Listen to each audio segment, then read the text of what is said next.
우리 주님의 은혜와 평강이 우리 가운데 임하기를 빕니다. 아멘. 우리는 예수 그리스도를 믿는 사람입니다. 이것은 확실하죠. 아멘. 그렇습니다. 우리는 예수님을 믿는 사람이 분명하다면 우리의 신분은 분명히 변화가 있어야 되는 것입니다. 그리고 우리의 믿음도 더 넓어지고 더 길어지고 더 깊어지고 더 높아지는 이 믿음의 단계가 점점 우리 올라가는 그런 은혜가 있어야 하는 것입니다.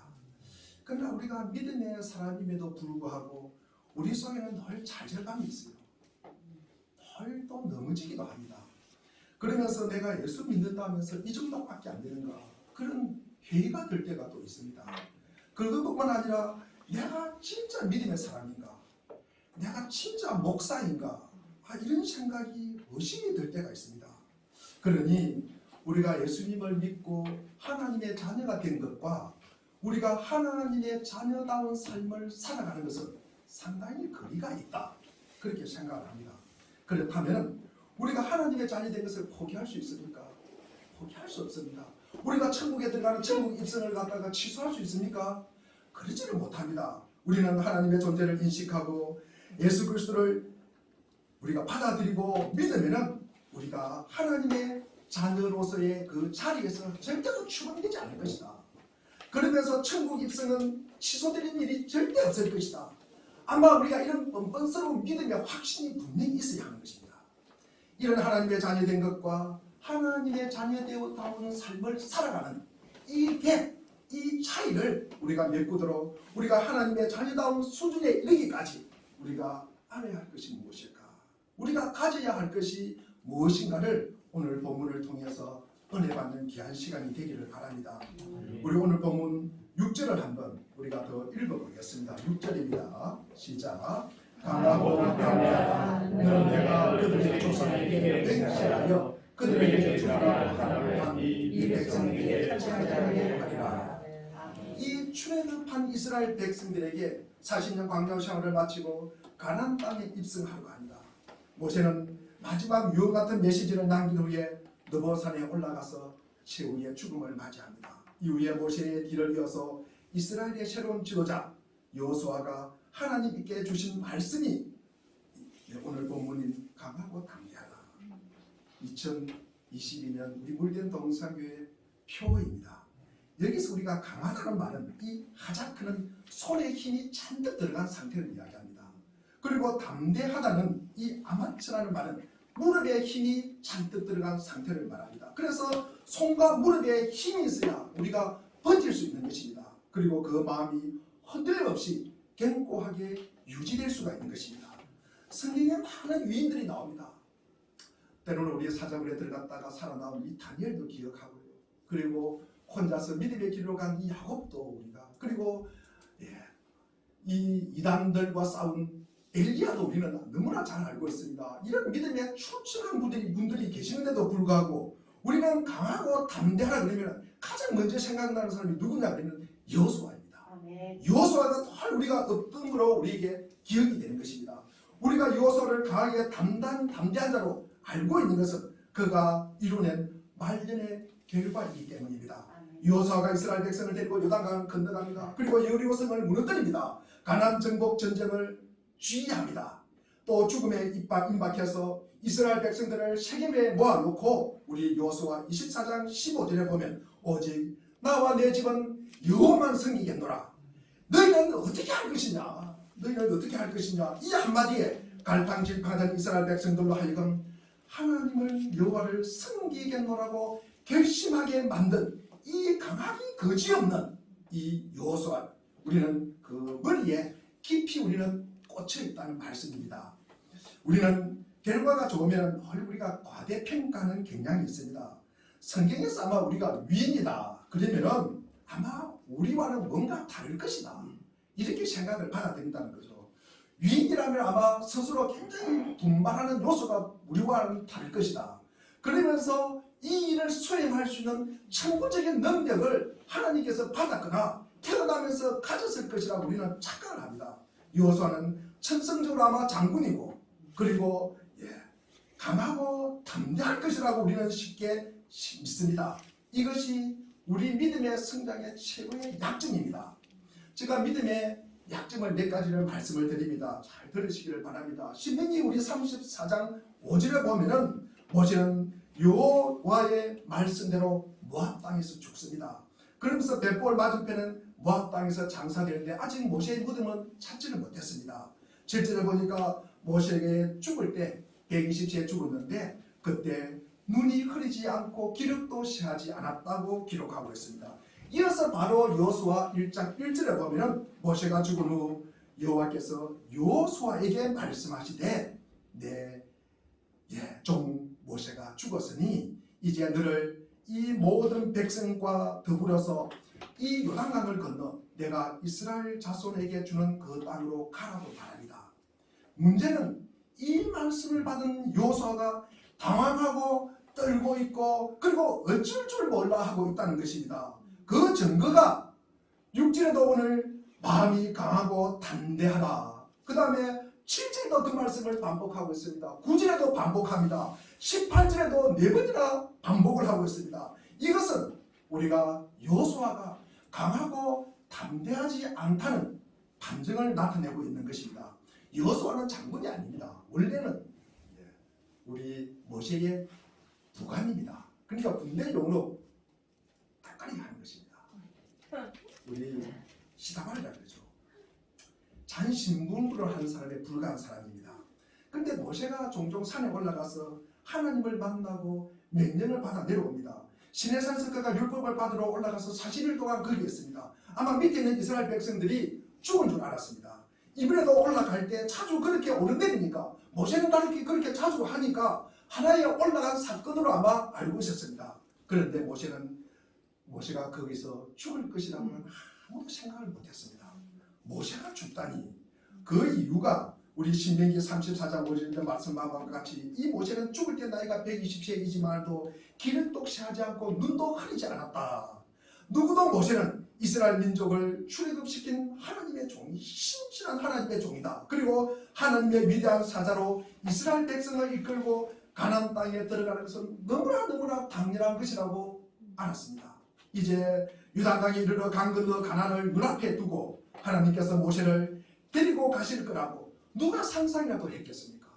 여호수아가 그를 알아맞히겠습니까? 전혀 몰랐습니다. 그러나 하나님은 모세를 데리고 갑니다. 여호수아에게 모세는 죽었다. 이제 너가 대장이 되었다. 여호수아가 이제껏 한 것이라고는 모세의 뒤를 쫄쫄 따라다니면서 옷자락 잡고 있는 것밖에 없었는데 느닷없이 이제 너가 대장이다. 이스라엘 백성들을 데리고 가나안 땅으로 들어가라. 가나안 땅은 아파트 새로 입주하듯이 열쇠가 다 꽂혀 있으니까 그런 땅이 아니에요. 그 땅은요 헷족속 길가스 그리고 아모리 가나안 브리스 히위 여부스 족속 7족속이 거기서 버티고 있는 것입니다. 전복 전쟁을 해야 되는 것입니다. 또 이스라엘 백성들은 제일 잘 아는 분이 누굽니까? 아마 이스라엘 백성들을 잘 아는 분은 아마 하나님일 것입니다. 하나님 다음으로 이스라엘 백성들을 잘 아는 사람은 모세일 것입니다. 모세 다음으로 이스라엘 백성들을 잘 아는 사람은 아마 여호수아일 것입니다.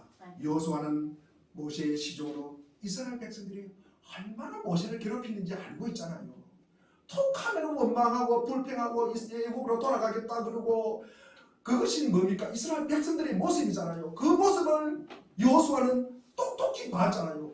그 일을 자기가 대신한다고 생각하니까 이 여호수아가 얼마나 힘들겠습니까? 얼마나 두렵겠습니까? 여호수아는 그 일을 알기 때문에 이 인물을 갖다가 대신한다는 것은 너무나 당황스럽고 두렵습니다. 그리고 모세를 대신한다는 것은 이 모세의 출중한 능력에 비해서 자기는 너무나 왜소하기 때문에 이는 불가하다고 생각했습니다. 그래서 하나님께서 여호수아에게 계속 이 말씀을 하시는 거예요. 강하고 담대하라. 강하고 담대하라.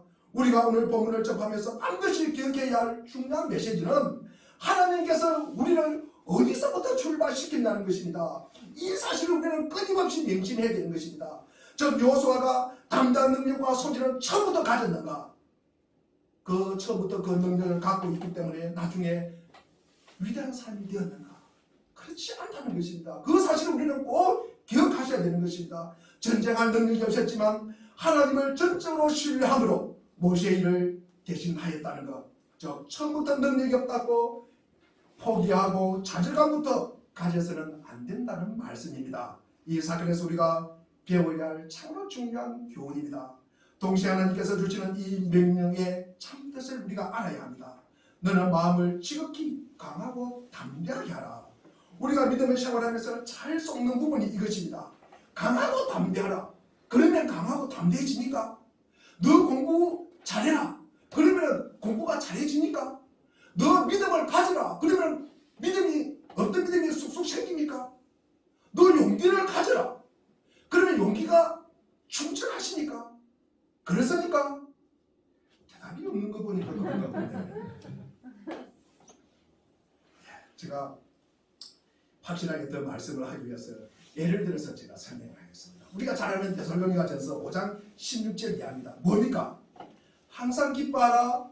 쉬지 말고 기도하라. 범사에 감사하라. 그렇습니다. 우리가 말씀이 너무 좋습니다. 너무나 적극적인 단어입니다. 이 내용이 너무나 아름답기 때문에 우리는 이 말씀을 너무 좋아합니다. 그러나 우리가 기뻐하는 것이 믿음입니까? 다시 묻겠습니다. 우리가 기뻐하는 것이 믿음입니까? 기뻐하는 것은 우리가 아멘은 좋지 말도 믿는 것은 아닙니다. 자, 우리가 이것을 중요하게 우리가 볼 것은 하나님이 기뻐하라고 했으니 내가 기뻐하겠다. 이것은 믿음이 아니에요. 우리가 데살로니가전서 5장 16절 17절을 보면은 항상 기뻐하라. 쉬지 말고 기도하라. 범사에 감사하라. 여기서 끝나지 않고 18절에 뭐라고 되어 있습니까? 이는 그리스도 예수 안에서 너희를 향하신 하나님의 뜻이니라. 그렇잖아요. 우리는요 하나님의 뜻이기 때문에 그것이 하나님의 말씀이기 때문에 그 말씀을 신뢰하는 거예요. 자, 그래서 우리는 항상 기뻐하고 쉬지 말고 기도하고 범사에 감사하는 것입니다. 다시 말해서 우리가 기뻐할 거리가 있게 해주시는 분이 누구라고요? 하나님이 계신다는 것입니다. 그 다음에 우리가 기도를 하면 응답해 주시는 분이 있어요 없어요? 그분이 누구라는 것입니까? 하나님이라는 것이에요. 그리고 범사에 감사할 것을 잊게 하시는 하나님이 계신다는 것입니다. 그러니 우리는 기뻐할 것이요. 그리고 기도하면 응답을 받을 것이요. 그리고 범사에 감사할 것거리가 넘치는 자들이기 때문에 그러므로 그것을 누리라는 것입니다. 자, 이 부분을 우리가 좀 더 확실하게 살펴보겠습니다. 조금 우리 목사님이 지금 무슨 말씀을 하는가 조금 당황스러워하는 눈빛이 있는 분이 계셔가지고 기뻐함을 우리가 간절하게 바란다고 그래서 기뻐하게 되는 것이 아닌 것처럼 우리의 필요성과 우리의 간절함이 믿음의 대상은 아니라는 말씀입니다. 자, 내가 필요한 것이 얼마나 간절한가. 내가 너무 부자가 되고 싶어요. 내가 너무 돈을 갖고 싶어요. 내가 너무 공부를 잘하고 싶어요. 이것이 믿음의 대상이 되니까 믿음의 내용은 아니라는 말씀입니다. 자, 우리가 하나님 제가 공부 잘하기를 바랍니다. 믿습니다. 믿습니다. 나는 1등 하기 바랍니다. 믿습니다. 아멘 아멘 한다고 내가 1등이 됩니까? 아니에요. 건강도 마찬가지입니다. 하나님 나 건강 아멘 아멘 아멘 그런다고 내가 건강하게 됩니까? 그것은 아닙니다. 우리가 믿음은 우리의 소원의 내용이 아니라는 말씀입니다. 그러니까 내가 소원한다고 해서 내가 얼마나 간절한 것인가에 따라서 우리가 믿음을 덜 먹이면 안 된다는 말씀입니다. 내 간절함이 믿음의 척도가 아니라는 말씀입니다. 그것은 소원이고 간절함에 불과한 소망입니다. 그러니까 소원이나 소망은 우리가 신앙의 대상으로 삼아서는 안 된다는 말씀입니다. 이것을 해놓고서 이단에서는 가끔씩 이것을 가지고 장난을 칩니다. 우리는 분명히 구별해야 되는 것입니다. 신앙이란 내가 소원하는 것이 이루어질 근거를 가지는 것입니다. 내가 소원하는 것을 이루어질 근거를 가지는 것입니다. 내가 이러이러한 소원을 갖고 있는데 이 소원이 이루어질 것을 믿는다. 왜냐하면 내가 소원하니까 내가 간절히 바라니까 이것은 믿음이 아니라는 말씀입니다. 그것은 믿음이 아니에요. 믿음의 사람들에게 있어서 우리가 하나님의 약속을 붙잡는 것, 하나님의 약속에게 모든 것을 두는 것이 믿음의 우리의 행위인 것입니다. 그래서 내가 소원하는 것이 이루어질 것을 내가 믿는 것은 하나님이 약속을 하시기 때문입니다. 내가 약속하고 내가 간절히 바라고 내가 필요한 것이 아니라 하나님이 약속을 했기 때문에 우리는 그것을 믿는 것입니다. 하나님이 약속하신 것이 이루어질 것을 믿는 것은 그분이 전능하시고 신실하시기 때문입니다. 우리 민수기 23장 19절에 보면 하나님은 사람이 아니시니 거짓말을 하지 않으시고 인생이 아니시니 후회가 없으시도다. 어찌 그 말씀하신 바를 행하지 않으시며 하신 말씀을 실행하지 않으시라. 이것이 모든 이유입니다. 믿음의 근거입니다. 그러므로 믿음의 대상은 우리의 소원의 내용이 아니라 내 소원을 이루어 주실 이에 대한 신뢰입니다. 그것이 신앙입니다. 내가 얼마나 간절한가? 이것이 신앙이 된다면 이것은 자기 도취에 빠지는 것입니다. 우리가 공부도 마찬가지고요. 건강도 마찬가지입니다. 우리가 부자가 되는 것도 맞습니다. 마찬가지입니다. 우리가 믿습니다. 아멘 한다 그래가지고 이것이 그렇게 되는 것이 아닙니다. 우리가 이렇게 부르짖는다면 우리의 모든 사고는 정지가 되는 것입니다. 우리가 살아가면서 이성적 판단을 할 수가 있잖아요. 이런 부분도 거의 마비가 되는 것입니다. 그리고 때로는 우리가 하나님의 말씀을 들으면서 우리가 건전한 의심을 가지는 것도 의심의 사고를 가지는 것도 굉장히 좋습니다. 그런데 그것이 서dom이 되는 거예요. 이런 이상한 경지에 나를 취하게 만드는 것, 이것은 신앙도 아니고 믿음도 아니라는 말씀입니다. 그런데 문제의 심각성은 이 믿음의 사람들이 이것을 갖다가 신앙이라고 덜먹거리면서 가지고 다니니까 더 문제가 되는 것입니다. 너 강해라, 너 담대하라 그러면서 나 강해야지, 나 담대해야지 그러면서 머리에 띠를 두르고 가끔 면도칼과 새끼손가락을 찢어가지고 헬스도 쓰기도 하고 이 추운 겨울에 얼음에 들어갔다 나왔다고 하기도 합니다. 그런다고 강해지는 거 아닙니다. 순간적으로 기분을 업될 수 있습니다. 그것이 믿음도 아니고 신앙도 아니고 아무것도 아니에요. 자기 자신감 갖는 것입니다. 그것은 오래가지는 못하는 것입니다. 우리가 이 말씀은 그런 이야기가 아니고 우리가 부모가 자녀에게 공부 열심히 해라, 공부 잘해라 그러면요 우리가 최소한 이 자녀가 공부를 할 수 있는 환경과 여건을 만들어주고 나서 그 이야기 해야 되는 것입니다. 하나님도 마찬가지입니다. 자, 우리가 하나님이 여호수아에게 너 저렇게 담대하라, 강하라 그럽니다. 이 강하고 담대함이 여호수아의 것이 되기 위해서 조건이 있습니다. 조건이는 약속을 갖다 우리에게 주셨다는 것입니다. 우리 오늘 본문 3절 참 중요합니다. 한번 읽어보겠습니다. 3절을 시작. 내가 모세에게 말한 같이 너희 발바닥으로 밟는 것은 모두 내가 너희에게 주었노니. 하나님이 이미 주었대요. 어디를? 땅을. 어디 땅입니까? 가나안 땅을 주었대요. 그런데 분명한 조건이 달려있습니다. 그 앞부분을 보면 뭐라고 되어 있습니까? 뭐라고 되어 있습니까? 뭐라고 되어 있습니까? 그 다음에 발바닥으로 밟는 것만 주시겠다는 것입니다. 발바닥으로 밟는 것만 주시겠다는 것입니다. 그러니까 밟지 않는 것을 안 주는 것은 물론이고 신발을 벗지 않고 신발을 신고 밟는 것은 주지 않겠다는 말씀입니다. 그 조건을 다른 거예요. 이것이 오늘 말씀의 포인트입니다. 우리에게 새해 결심을 합니다. 새해 잘하고 싶습니다. 새해 건강하고 싶고요. 그리고 공부도 하고 싶고요. 잘하고 싶고요. 돈도 많이 벌고 싶습니다. 그런데 하나님의 말씀은 조건이 분명히 달려있다는 말씀입니다. 우리 여호수아 5장 13절도 보면은 여호수아는 여리고에서 한 사람, 손에 칼을 들고 있는 사람을 만납니다. 그러면서 여호수아가 너는 우리 편이냐 적군이냐 이렇게 적편이냐 이렇게 묻습니다. 그러니까 14절에 손에 칼을 들고 있는 사람이 여호와의 군대 장관이다. 나는 여호와의 군대 장관이라고 하니까 여호수아가 얼굴을 땅에 대고 절을 합니다. 15절에 보니까 군대 장관이 여호수아에게 말합니다. 너 발에서 신을 벗어라. 너 발에서 신을 벗어라. 이게 뭡니까? 5장 마지막 절입니다. 6장이 뭡니까? 여리고성이 무너지는 이야기입니다. 그러니까 우리가 여리고성이 공격하기 전에 여호와의 군대 장관이 여호수아에게 한 말입니다. 너의 발에서 신을 벗어라. 그러면서 여호수아는 그대로 합니까 안 합니까? 그대로 합니다. 우리는 이 여호수아의 이 발바닥 사건을 기억해야 되는 것입니다. 여호수아는요 우리가 전체 맥락은 발바닥 사건을 갖다가 기억하는 것입니다.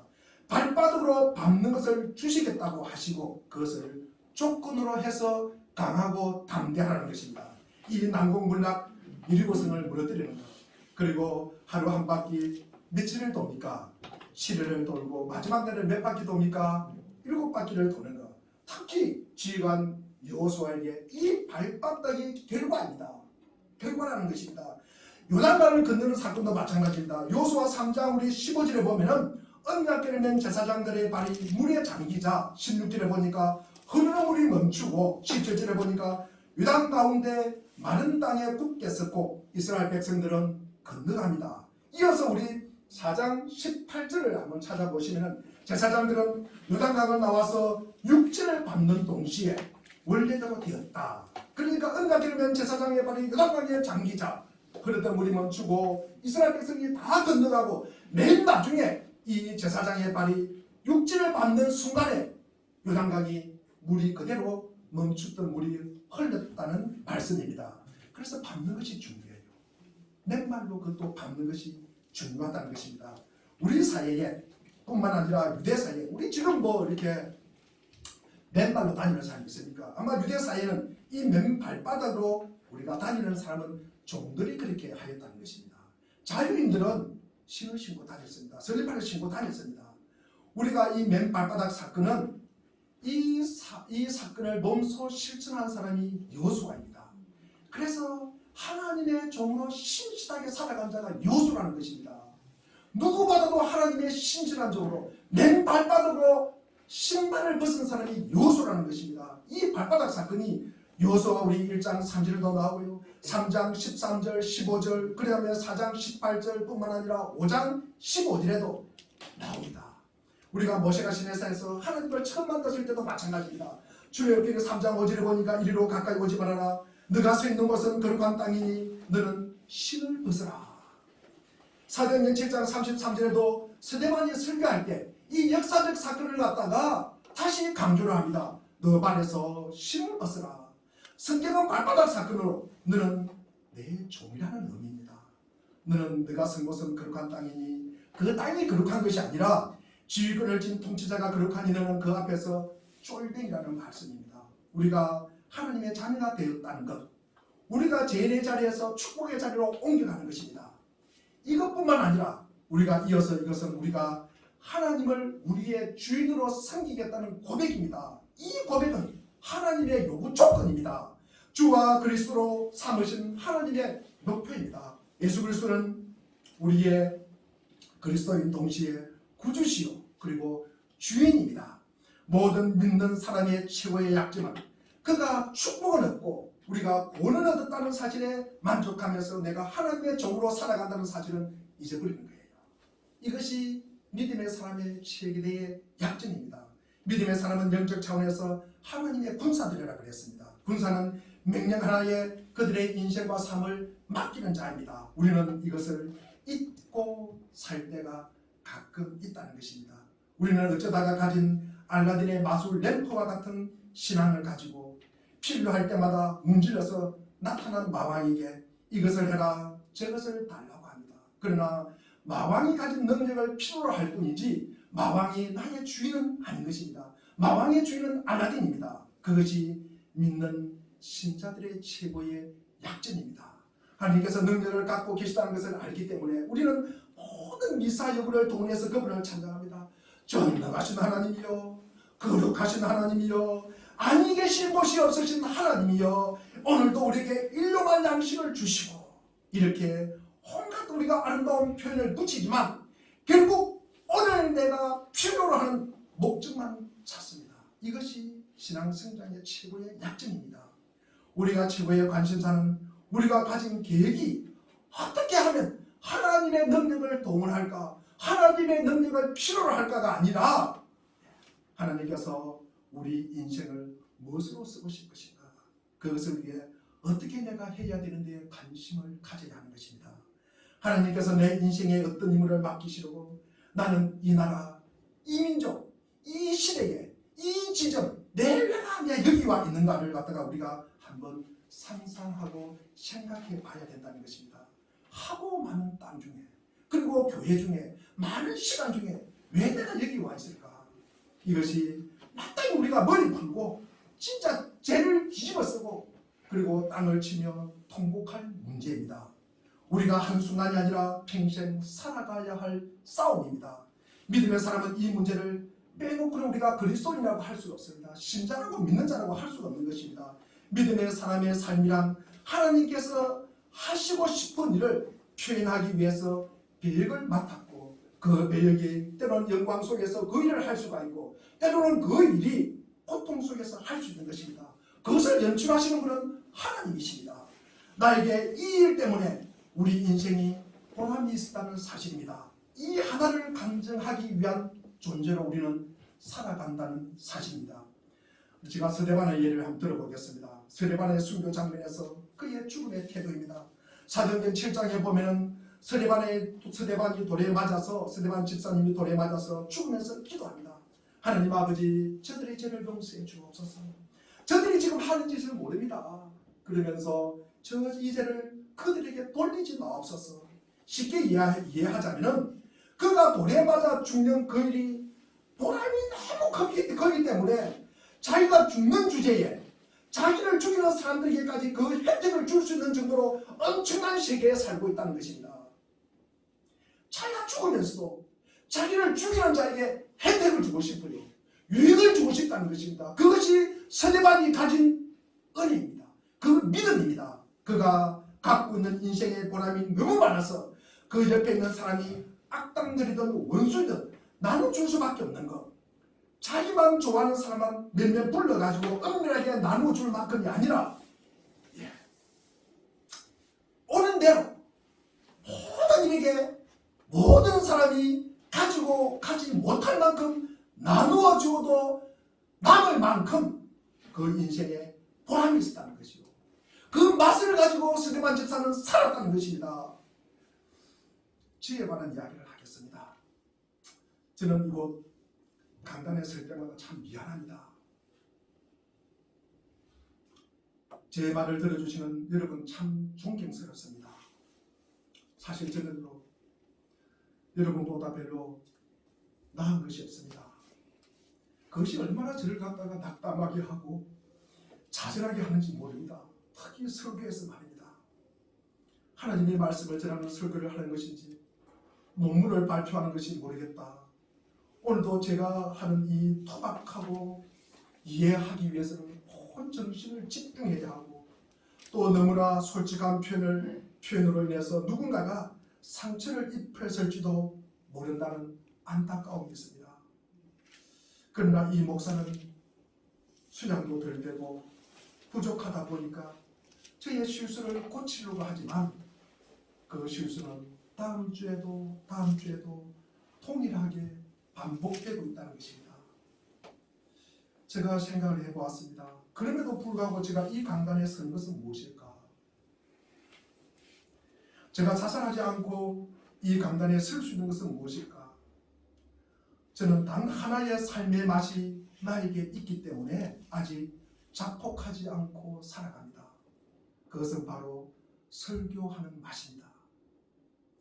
지난 주일 말씀을 들으신 분들은 알 것입니다. 제가 지난 주일에 마리아 창가를 말씀을 전했습니다. 흩으시고 무너뜨리고 파괴하는 것은 무엇이다? 교만하고 근세 있고 그리고 부한 자는 그렇게 한다고 하였습니다. 그래서 제가 오늘은 싱토, 채우고 건설하는 것, 그리고 빛을 한 자는 높이 해주시고 그리고 줄인 자는 참으로 좋은 것으로 배불리게 한다는 그 말씀을 전하고 싶었습니다. 그런데 제가 오늘 말씀하기로 한 그 말씀은 제가 26일 설교를 준비하면서 그 맛을 봐버렸잖아요. 그 맛을 제가 받았습니다. 느꼈어요. 그래서 그 말씀을 다시 전한다는 건 도저히 제가 용납이 안 되는 거예요. 용납이 안 되는 거예요. 우리가 설교한다는 것은 성경 말씀을 전하는 것 때문이 아닙니다. 제가 새벽기도뿐만 아니라 수요일에도 하루에 한 번씩 때로는 두 번씩 하나님의 편에 서서 하나님의 말씀을 아우성 칠 수 있다는 것입니다. 하나님의 말씀을 외칠 수 있다는 것 때문입니다. 죄송한 말씀이지만 우리 교우님들이 제 설교를 이해하는가 이해하지 못하는가, 알아듣는가, 알아듣지 못하는 것은 솔직하게 부차적인 문제입니다. 그러나 저는 하나님 편에서 제가 하나님의 대언자라고 하기는 너무나 거창하고 저는 분명히 하나님의 편에 서서 외칩니다. 아우성을 치는 것입니다. 제가 하나님의 편이라고 아우성 칠 수 있는 이 맛이 저 자신의 부족함과 자들로부터 구출하고 있다는 것입니다. 내가 설교하다가 저도 좋다. 어제도 이번 주에는 송구영신 예배가 있어서 말씀을 잘 준비를 못해가지고 늦게까지 교회에 남아서 오늘도 맛있는 점심을 무엇을 사드릴까. 제가 신포동 순댓국집에 가서 순댓국을 사왔습니다. 가실 때 꼭 가지고 가시기를 바랍니다. 기다려서 제가 사가왔습니다. 그걸 사가오면서도 너무 기분이 좋아요. 갔다 와서도 청소를 합니다. 그때도 너무 기분이 좋아요. 물을 주고 소독을 하고 여러 가지 제가 그러면서도 시간 가는 줄 모르고 12시까지 제가 말씀을 준비를 합니다. 또 말씀을 준비하면 이 강단에서 제가 또 서서 외칩니다.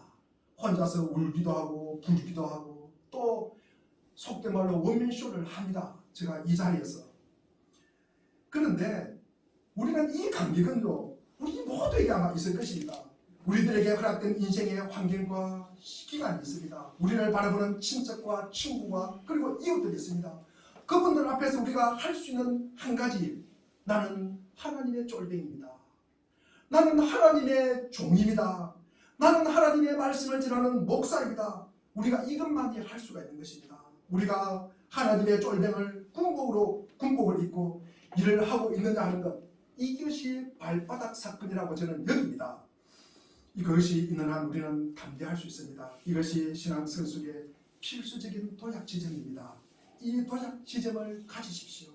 하나님께서 요구하시는 필수적인 명령입니다. 우리가 오늘 5절에 보면 내 평생에 너를 대적할 자가 없게 하겠다. 내가 모세와 함께 있었던 것 같이 너와 함께 있을 것이다. 내가 너를 떠나지 아니하며 버리지 아니하리니. 우리 사랑하는 물된 동산교회 교회 여러분, 상황을 보고 낙심하지 마십시오. 그 상황을 주관하시는 하나님을 바라보십시오. 우리가 사람의 말로 인해서 절망하지 마시고 상처 입지 마십시오. 하나님의 말씀에 귀를 기울이십시오. 내 연약함과 한계를 드러내 두려워하지 마십시오. 그분이 하신 약속을 가슴에 새기십시오. 강하고 담대함으로 승리하는 한 해가 되기를 바랍니다. 무엇보다 새로운 시작을 위해 우리의 변화에 도전하십시오. 왜냐하면 코로나 팬데믹으로 지나면서 2년간 우리의 생활은 너무나 달라졌습니다. 다른 말로 표현하면 우리가 예배드릴 때 너무나 익숙하고 그리고 편하기에 우리가 길들여져 있다는 것입니다. 그래서 강하고 담대하라. 우리가 이 시대에 걸맞는 지혜와 통찰력을 가져야 합니다. 그런 마음을 갖고 새로운 변화에 도전하십시오. 우리 하나님께서 땅을 주시겠다고 하였습니다. 주었노라고 말합니다. 특히 발바닥으로 밟는 자에게 말합니다. 2020년 첫 주일입니다. 우리 무엇으로 하나님께 영광 돌릴 것입니까? 사실 우리가 지닌 어떤 능력이나 힘으로 그리고 우리가 가진 자질로 하나님께 영광 받지 않으십니다. 우리가 하나님의 명령에 굴복할 수 있는 이 쫄병, 이 종이라는 사실을 우리의 삶에서 우리의 생애에서 그리고 사는 곳에서 증명하는 일이 우리가 하나님께 영광을 돌린다는 사실입니다. 그 일을 하십시오. 그 일은 하나님의 요구인 동시에 너무 굉장한 일이라서 제가 어떻게 몸담아서 간증을 하는 것입니다. 하나님 편에서는 이 감격, 이 맛, 이 자랑, 바로 이것이 다른 점에서 좋지 않다고 지적을 받아도 또 스스로 느끼는 자질감에서 자살하지 않고 뻔뻔스럽게 다시 제가 이 강단에 올라올 수 있는 용기를 주는 것입니다. 누가복음 22장 우리는 51절을 기억할 것입니다. 크리스마스 때 우리 황자 목사님께서 말씀하셨습니다. 예수님께서 이것까지 참으라. 이것까지 참으라. 그러면서 38년 목회하셨대요. 그 말이 어디서 나올까? 이것이 우리가 바로 하나님의 편이기 때문에 하나님의 편에서 나오는 것입니다. 하나님의 편이기 때문에 우리가 참을 수가 있는 것입니다. 그분이 나의 대장이 되어서 그가 걷게 하시는 길을 맨발로 뛰면서 그 감격, 그 사는 맛을 이렇게 증거하고 싶은 이 열정이 아직도 저를 죽이지 않고 있는 것입니다. 그리고 한번 들어와 보도록 여러분의 심성에 어떻게 해서든지 녹화하고 싶어서 얕은 거두들은 녹화에 반응을 하고 말씀으로 오신 그분을 만나기만 하면은 분명한 변화가 있을 것입니다. 그것이 성경 말씀의 진리고 저의 명백한 결론적인 확신입니다. 우리 산을 물된 동산교회 교회 여러분, 믿음의 사람들은 내가 만들어 놓고 판벌려 놓고 그 교회 안에 하나님을 동반으로 부르면 안 되는 것입니다. 그것은 착각입니다. 그런 생각을 가지고 있다면 그것이 아니라는 사실을 명심하십시오. 우리는 마땅히 하나님께서 계획하신 길이 있다는 것을 알아야 합니다. 하나님이 오시는 이 생애를 위해서 하나님이 요구하시는 그 생애를 위하여 나를 출생케 하였다는 사실을 알아야 합니다. 나를 이곳에 있게 하였다는 사실을 알아야 합니다. 맨발바닥 사건으로 서서 하나님 무엇을 하리까? 하나님 무엇을 하리까? 물어보십시오. 그것을 질문하는 그 의식과 각성이 요청되는 때입니다. 강하고 담대하십시오. 하나님의 약속과 능력을 신뢰하면서 새롭게 출발하십시오. 다만 용기와 함께 지혜를 가지시고 이 지혜와 분별력을 가지고 시작하십시오. 맨발바닥으로 주님 앞에 설 때 강하게 하시고 담대하게 하시고 능력 있게 하실 것입니다. 하나님은 역사의 주관자이십니다. 그 하나님을 더욱 신뢰하고 저는 당신의 종이 오니 무엇을 하리까? 대나는 시대에 담대하게 반응하는 믿음의 우리 그리스도인들이 되기를 간절히 축원드립니다. 기도하겠습니다.